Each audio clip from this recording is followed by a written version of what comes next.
Hi all, welcome back to my channel. இன்றைக்கி ஒரு சூப்பரான ரெசிபியோடு தாங்க வந்திருக்கோம்.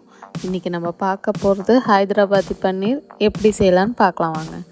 அதுக்கு ஒரு பேனில் கொஞ்சமாக எண்ணெய் ஊற்றிட்டு சீரகம், மிளகு, ஏலக்காய், பட்டை, கிராம்பு நான் காமிச்ச அளவில் இதெல்லாம் ஆட் பண்ணிக்கோங்க.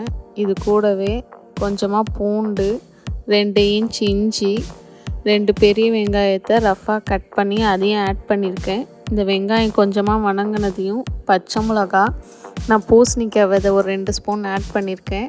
உங்கள்கிட்ட பூசணிக்காய் விதை இல்லாட்டி நீங்கள் முந்திரி கொஞ்சமாக ஆட் பண்ணி இதெல்லாம் வணங்கினதையும் ஆஃப் பண்ணிடலாம். இப்போ இதை ஒரு மிக்ஸி ஜாரில் ஆட் பண்ணிவிட்டு அது கூட ஒரு கைப்பிடி அளவு கொத்தமல்லியும் சேர்த்து அரைச்சி வச்சுருக்கேன். இப்போது ஒரு பேனில் கொஞ்சமாக எண்ணெய் ஊற்றி வச்சுட்டு க்யூபாக கட் பண்ணி வச்சுருந்தேன் பெரிய வெங்காயம், குடமிளகா, தக்காளி விதையை நீக்கி அதையும் ஆட் பண்ணிவிட்டு நல்லா வணக்கிக்கிட்டு அதை தனியாக ஒரு கப்பில் எடுத்து வச்சுக்கலாம். அதே பேனில் கொஞ்சமாக எண்ணெய், பட்டரையும் ஆட் பண்ணிவிட்டு அரைச்சி வச்சுருந்த மசாலா பேஸ்ட்டையும் இது கூடயே ஆட் பண்ணிவிட்டு இந்த பட்டர்லேயே கொஞ்சம் சாட்டே பண்ணிக்கலாம். இது கூடவே தனியாத்தூள் 1 ஸ்பூன், கரம் மசாலா 1 ஸ்பூன், உப்பு தேவையான அளவு இதையும் ஆட் பண்ணிவிட்டு நல்லா வணக்கிக்கலாம். இந்த மசாலா கூடவே 1/2 கப் நல்லா ஃப்ரெஷ்ஷான தயிரும் ஆட் பண்ணிக்கலாம்.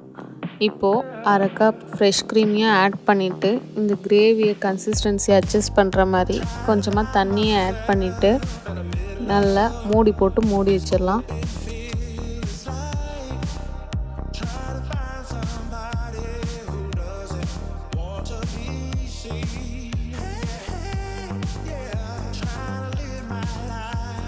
ஒரு 10 மினிட்ஸ் ஸ்லோ ஃப்ளேம்லேயே விட்டு எடுத்தோன்னா அதில் இருக்க பட்டர்லாம் செப்பரேட் ஆகி வந்திருக்கும். இப்போது இந்த டைமில் நம்ம பன்னீர் ஆட் பண்ணிக்கலாம். நான் 150 கிராம் பன்னீர் ஆட் பண்ணியிருக்கேன். அது கூடவே நம்ம தனியாக சாட்டே பண்ணி வச்சுருந்த கேப்சிகம், வெங்காயம், தக்காளி இப்போ அதையும் இது கூடயே ஆட் பண்ணிவிட்டு கொஞ்சமாக கசூரி மேத்தியும் ஆட் பண்ணிவிட்டு இப்போ திரும்பியும் ஒரு 10 மினிட்ஸ் ஸ்லோ ஃப்ளேம்லேயே விட்டு எடுத்தோன்னா நமக்கு சூப்பரான பன்னீர் கிரேவி ரெடி ஆயிரும். நீங்கள் கண்டிப்பாக ட்ரை பண்ணி பார்க்க வேண்டிய ஒரு கிரேவி. ஒரு தடவை ட்ரை பண்ணிவிட்டு எப்படி வந்ததுன்றதை கமெண்டில் சொல்லுங்கள்.